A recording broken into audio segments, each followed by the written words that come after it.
So this is Sandra. I'm here to present the topic what is machine learning. Machine learning is a branch of artificial intelligence and deals with decision making and pattern identification. Supervised learning. In supervised learning deals with the labeled data set. Types of supervised learning.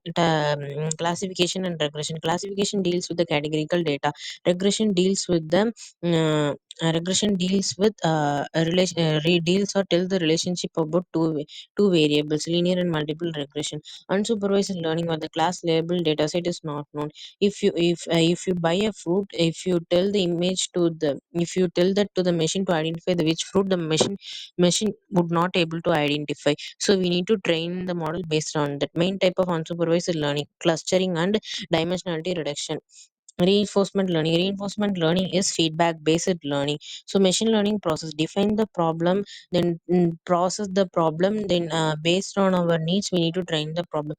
Application, they are used in email filtering, um, movie and product recommendation, speech recognition, medical diagnosis. Advantage of machine learning, they are easy to make decision and accuracy of predicting